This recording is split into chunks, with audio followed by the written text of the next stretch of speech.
મારું નામ દિલીપભાઈ એચ કક્કડ છે. આ મારા પત્ની છે, તેમનું નામ ભારતીબેન છે. અમે રાજકોટમાં રહીએ છીએ. છેલ્લા 4 મહિનાથી એમને કમરનો દુખાવો થતો હતો અને બંને મણકાની વચ્ચે જે ગાદી હતી એ ખસી ગઈ હતી અને નસ એક એટલે દબાતી હતી. એટલે અમે ડૉક્ટર સાહેબ નિશિતભાઈ અમીશભાઈ સંઘવીને બતાવવા આવ્યા. તેમને એમ કીધું MRI કરાવી લ્યો. પછી MRI કરાવ્યો, તેમાં સ્પષ્ટ બધું દેખાતું હતું. પછી સાહેબે ઓપિનિયન આપ્યો કે આને ઓપરેશન કરવું પડશે.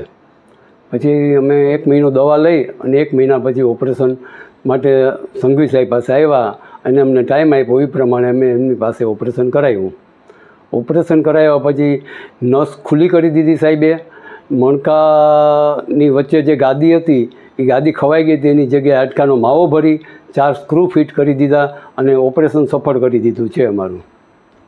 આના પછી અત્યારે દુખાવો ખૂબ જ ઓછો છે અને ઘણું સારું છે. આજે અમે તેમને ચલાવ્યા હતા અને એની સાથે ચાલી પણ શકે છે. તેની રીતે થોડો હાથ પકડવો પડે જેટલું જ છે, બાકી બધું ઓલરેડી છે.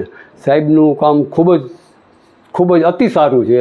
એમાં સંઘવી સાહેબ માટે કોઈ સવાલ જ નથી. એટલું બધું ટ્રીટમેન્ટ સારી કરી છે એને અને અમને ખૂબ સંતોષ છે. હોસ્પિટલમાં પણ બહુ ખૂબ સારું છે. અહીંની વ્યવસ્થા સારી છે. બધું ખૂબ સારું છે. કોઈ પણ જાતની કંઈ ફરિયાદ નથી અને હવે દવા લખી દીધી. આજે અમે ડિસ્ચાર્જ થવાના 3 દિવસ ઓપરેશનને થઈ ગયા છે અને આજે અમને ડિસ્ચાર્જ કરશે એટલે તબિયત ખૂબ સારી છે. અમારો અનુભવ ખૂબ સારો છે.